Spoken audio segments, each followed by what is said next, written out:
ሰላም ጤና ይስጥልን። ከሚዛን ሚዲያ የዕለቱን አባይ ዜናዎችን ይዘንላችሁ ቀርበናል። እስከ ዜናዎቹን ፍጻሜ አብራችሁ እንድትቆዩ በአክብሮት የጋበዝን። በቅድሚያም ወደ ያዝናቸው ወደ ሀገር ዜናዎች እናልፋለን።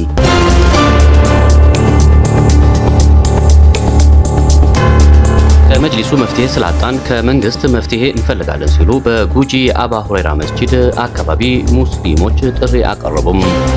በሸገር ሲቲ ከተማም ጉጂ በሚገኘው አባ ሁሬራ መስጂድ መጅሊሱ በኃይል ኮሚቴ ቀየርኩ በማለትም የዳዕዋ ጀማዓ መስጂድ እንዳይገባ መከልከሉን የአካባቢው ሙስሊሞች ለሚዛን ገለጹም።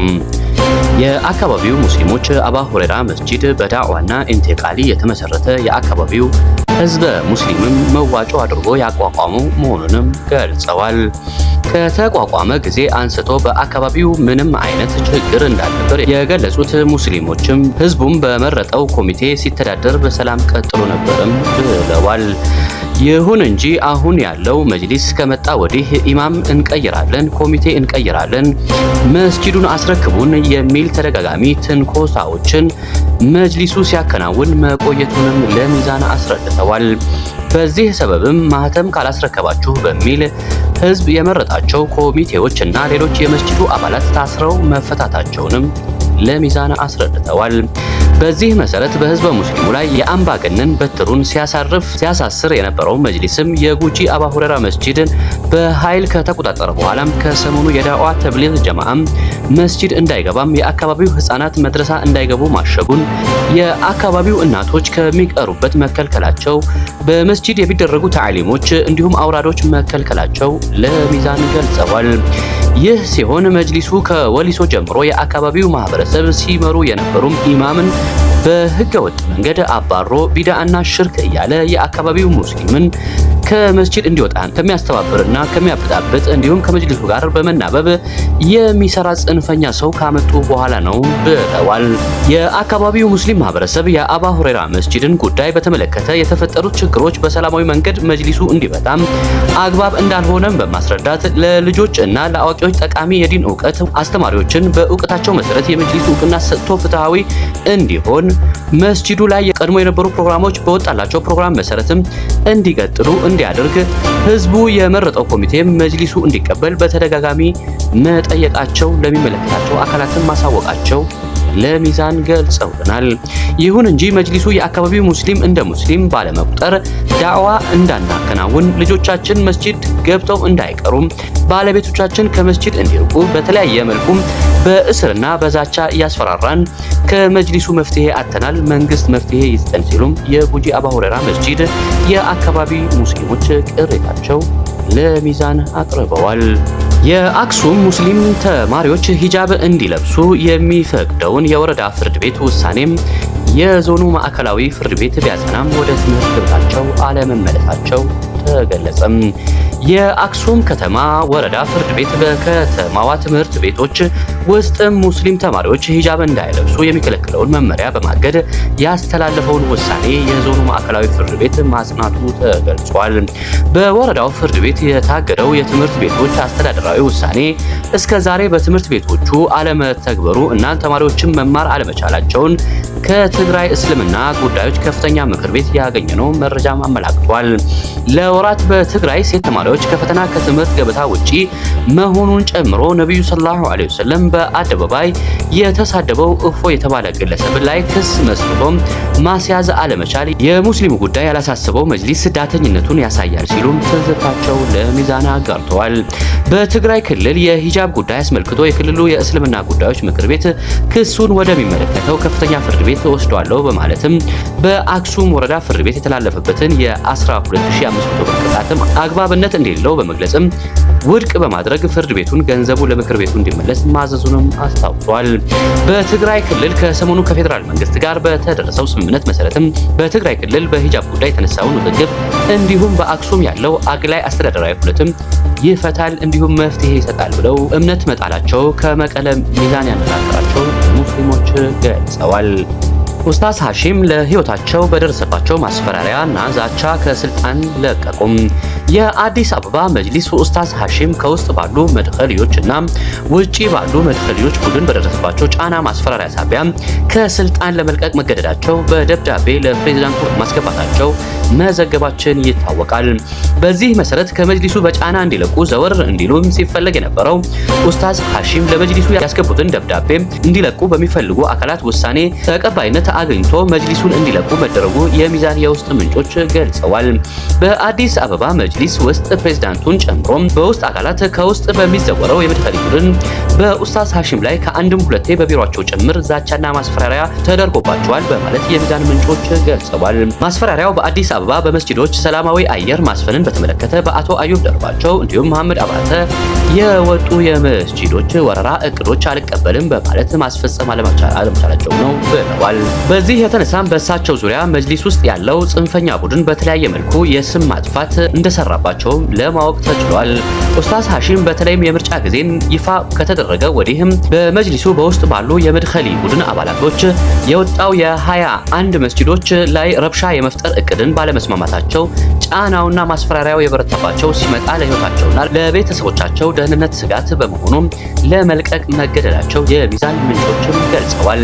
የሀገር አቀፍ ምርጫ ቦርድ መጅሊሱ ያለውን ብቻ እየተገበረ ነው ሲሉም የቤንሻንጉል ሙስሊሞች ቅሬታ አቀረቡም።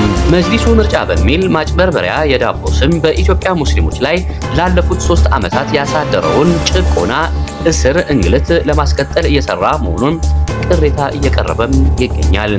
ገለልተኛ የምርጫ አስፈጻሚ ከማህበረሰቡ ጥቆማ ከተቃዋሚ ኃይሎች እንዲሁም ከተወዳዳሪዎች መሆን ሲገባው መጅሊሱ ከላይ እስከታች ገለልተኛ በሚል ጨዋታ ምርጫ ቦርዱን እያዘዘ እየመራው ይገኛልም ብለዋል። በዚህ መሰረትም ባሳለፍናቸው ሳምንታት የቤንሻንጉል ክልል እንዲሁም ወደ አርባ ምንጭ ገለልተኛ ምርጫ ቦርድ ለማቋቋም ከፌዴራል ምርጫ ቦርድ ነን የሚሉ አካላት ቢሄዱም ማህበረሰቡን ሳያሳትፉ በራሱ ከመጅሊሱ የተላከለትን አካል ብቻ በመቀበልና በማጽደቅ ምርጫ ቦርድ አቋቁሚያለሁ በማለት ተመልሷል ሲሉ ከስፍራው የሚዛን ምንጮች ገልጸዋል።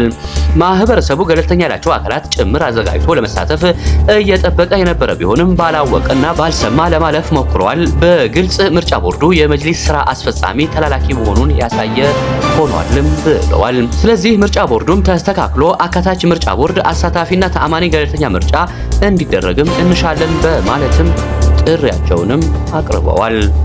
በለሚ ኩራ ክፍለ ከተማም የአንቢያ መስጂድ በመጅሊሱ የፈረሰው መድረሳን ለመስራት የአካባቢው ሙስሊም ወደ ተግባር መግባቱ ተገለጸም።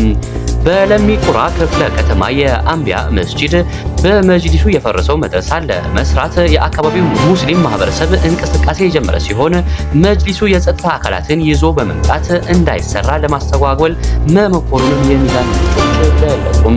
በተጨማሪም የጸጥታ አካላቱ ጉዳዩን ወደ ሌላ ግጭት አዝማሚያ እንዳይሄድም በማሰብ በውይይት ለመፍታት ተሞክረዋል ያሉ ሲሆን መጅሊሱ ከጸባጫሪ ድርጊቱ አልተቆጠበም ብለዋል። በመጅሊሱ በጎሮ አንቢያ መስጂድ ባሰፈነው የመልካም አስተዳደር እጦት ሳቢያ መድረሳ በመፍረሱ ሳቢያ ቦታቸው የለቀቁም የአካባቢው ሙስሊም ማህበረሰብ ህፃናት፣ ሴት ልጆቻቸው እንዲሁም እናቶች ወደ ቂርአት አለመመለሳቸው ለሚዛን ገልጸዋል። የጎሮ አንቢያ አካባቢ ሙስሊም ማህበረሰብም በተደጋጋሚ መጅሊሱ ያፈረሰው መድረሳ እንዲገነባ የአካባቢው እናቶች፣ ሴቶች ወደ ቂርአት እንዲመጡ ወይም እንዲመለሱ ቢጠይቅም መልስ ባለመስጠቱ ከሰሞኑ ህዝቡ ተሰብስቦ መድረሳውን ለመገንባት ሲንቀሳቀስም መጅሊሱ ፖሊስ ይዞ መምጣቱን የሚዛን ምንጮች አስረድተዋል። የአካባቢው ሙስሊም ማህበረሰብ መድረሳውን ለመገንባት በሚያደርግበት እንቅስቃሴ ወቅትም መጅሊሱ ፖሊስ ይዞ በመምጣቱ የአካባቢው ሙስሊም ተያይዞ ወደ ጣቢያ ኃላፊ ዘንድ ቀርቦ ጉዳዩን በማስረዳት መጅሊሱ የፈጸመው ወንጀል መሆኑን በማስረዳትም በቀጠሮ መለያየታቸው የሚዛን ምንጮች አስረድተዋል። ከሀገር ውስጥ ያዝናቸው ዜናዎች እነዚህን ይመስሉ ነበር። በቀጣይ ወደ ያዝናቸው ወደ ባህር ማዶ ዜናዎች እናልፋለን።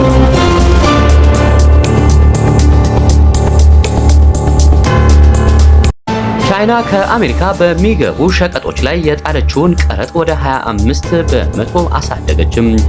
በቻይና እና በአሜሪካ መካከል ያለው የንግድ ጦርነት ተባብሶ ቀጠለም። የአሜሪካ ፕሬዝዳንት ዶናልድ ትራምፕ በቻይና ላይ የጣሉትን የታሪፍ ጭማሪ ተከትሎ ቻይና ከአሜሪካ በሚገቡ ምርቶች ላይ የ84 በመቶ ታሪፍ መጣሏ ይፋ ማድረጓን ይታወቃል። ቤጂንግ እዚህ ውሳኔ ላይ የደረሰችው ትራምፕ በቻይና ላይ የጣሉትን ታሪፍ ወደ 145 በመቶ ከፍ ካደረጉ በኋላ ሲሆን የትራምፕ ታሪፍ ጭማሪ የአሜሪካ የአክሲዮን ወይንም ስቶክ ገበያ እንዲዋዥቅ ምክንያት ሆኗልም ተብሏል።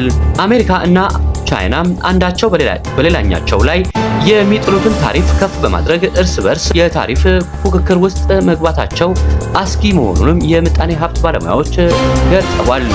ይሁን እንጂ አልበገርም ያሉት ፕሬዝዳንት ሺ ጂንፒንግ የአውሮፓ ህብረት ከቻይና ጎን በመቆም የአሜሪካን የምጣኔ ሀብት ጭቆና እንዲታገልም ጠይቀዋል። ሺ ጂንፒንግ አክለውም በታሪፍ ጦርነት ማንም አሸናፊ አይሆንም ያሉ ሲሆን ትራምፕ ግን ከቤጂንግ ጋር ድርድር በማድረግ ለሁለቱም ሀገራት የሚጠቅም ስምምነት ላይ እንደሚደርሱ ተስፋ እንደሚያደርጉም ተገልጿል። ይህ የንግድ ጦርነት እየተጋጋለ ሄዶ ዓለም ላይ የምጣኔ ሀብት ድቀት ያስከትላል የሚል ስጋትም ፈጥሯል። ትራምፕ ከፍተኛ ታሪፍ በጣለችባቸው ሀገራትም የተላለፈው ውሳኔ ተፈጻሚነት ለ90 ቀናት እንዲዘገይም ወስነዋል። በዚህ መሰረትም ከአገራቱ ጋር የሚደረገው ድርድር እንዲቀጥል እና ሁሉም ሀገራት የሚከፍሉት ዝቅተኛ የሆነውን 100 ቀረጥ እንዲሆንም ተደርጓልም ተብሏል። የትራምፕ ታሪፍ በዓለም አቀፍ ገበያ ትልቅ የሚባል ለውጥ ያመጣ ሲሆን ባለፈው ሳምንት የወርቅ ዋጋ በከፍተኛ ሁኔታ መጨመሩንም ተመላክቷል። ፕሬዝዳንት ሺ ጂንፒንግ ከሌሎች ፕሬዝዳንት ትራምፕን ከሚነቅፉ ሀገራት ጋር ውይይት እያደረጉ ሲሆን ከስፔን ጠቅላይ ሚኒስትር ጋር ከተወያዩ በኋላ የአውሮፓ ህብረት እንዲደግፋቸው ጥሪም አቅርበዋል። ፕሬዝዳንቱ በቀጣይ ሳምንትም ካምቦዲያ፣ ቪየትናም እና ማሌዥያ ይጎበኛሉ ተብሎ ይጠበቃል። የሁለቱ ሀገራት የንግድ ጦርነት በዚህ ከቀጠለም የሁለቱ ሀገራት ኢኮኖሚ ቀውስ ውስጥ ይከተዋል ሲሉም ተንታኞች መግለጻቸው ዘገባዎች አመላክተዋል። ከሚዛን ሚዲያ ለዕለቱ ያዝናቸው ዜናዎች እነዚህን ይመስሉ ነበር። በቀጣይ እስክንገናኝ መልካም ጊዜ ተመኘን።